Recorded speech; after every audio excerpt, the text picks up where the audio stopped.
تفسیر القرآن آج کا سبق سورۃ المائدہ آیت نمبر 74 اور 75۔ اعوذ باللہ من الشیطان الرجیم، بسم اللہ الرحمن الرحیم۔ افلا یتوبون الی اللہ ویستغفرونہ واللہ غفور رحیم۔ ما المسیح ابن مریم الا رسول قد خلت من قبله الرسل وأمه صديقة كانا يأكلان الطعام انظر كيف نبين لهم الآيات ثم انظر أنا يؤفكون۔ ترجمہ: کیا پھر بھی یہ لوگ معافی کے لیے اللہ کی طرف رجوع نہیں کریں گے اور اس سے مغفرت نہیں مانگیں گے، حالانکہ اللہ بہت بخشنے والا بڑا مہربان ہے۔ مسیح ابن مریم تو ایک رسول تھے، اس سے زیادہ کچھ نہیں۔ ان سے پہلے بھی بہت سے رسول گزر چکے ہیں اور ان کی ماں صدیقہ تھیں۔ یہ دونوں کھانا کھاتے تھے۔ دیکھو ہم ان کے سامنے کس طرح کھول کھول کر نشانیاں واضح کر رہے ہیں، پھر یہ بھی دیکھو کہ ان کو اوندھے منہ کہاں لے جایا جا رہا ہے۔ ان آیات میں سب سے پہلے ارشاد فرمایا افلا یتوبون الی اللہ ویستغفرون، کیا یہ اپنے عقائد باطلہ کو چھوڑ کر اللہ کے حضور میں توبہ نہیں کرتے اور اس سے مغفرت نہیں چاہتے؟ یعنی انہیں کفری عقائد پر برابر اصرار ہے، ان عقائد کو چھوڑ دے اور اللہ کے حضور میں توبہ کرے اور مغفرت طلب کرے۔ اگر ایسا کریں گے تو اللہ مغفرت فرما دے گا۔ اللہ غفور الرحیم ہے۔ کافر و مشرک توبہ کرے اور ایمان قبول کرے جو اللہ کے یہاں معتبر ہے تو اس کی بھی بخشش ہو جاتی ہے۔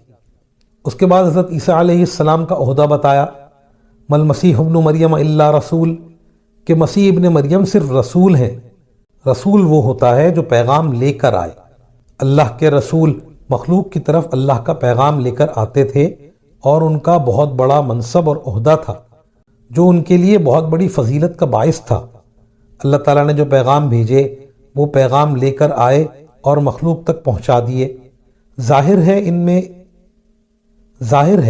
کہ ان میں ایک دوسرے کا عین نہیں ہو سکتا، یعنی ایک ہی ذات نہیں ہو سکتے۔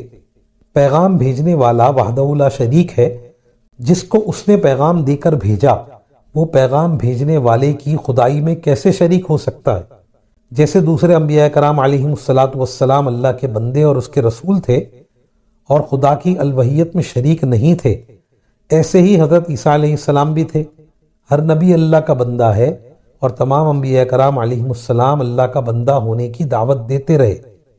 اس کے بعد حضرت عیسیٰ علیہ السلام کی والدہ کا تذکرہ فرماتے ہوئے ارشاد فرمایا وَأُمُّهُ صِدِّيقَةٌ، اور ان کی والدہ خوب زیادہ سچی تھی، انہوں نے اللہ کے کلمات اور اس کی کتابوں کی تصدیق کی۔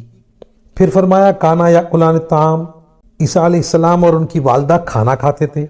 مطلب یہ کہ نصارہ نے جو حضرت عیسیٰ علیہ السلام اور ان کی والدہ کو معبود مانا، ان کی بے وقوفی اور جہالت اسی سے ظاہر ہے کہ جسے اپنی زندگی برقرار رکھنے کے لیے کھانا کھانے کی ضرورت ہو اسے معبود بنا بیٹھے۔ معبود تو وہ ہے جو کسی کا محتاج نہیں اور وہ صرف اللہ ہے۔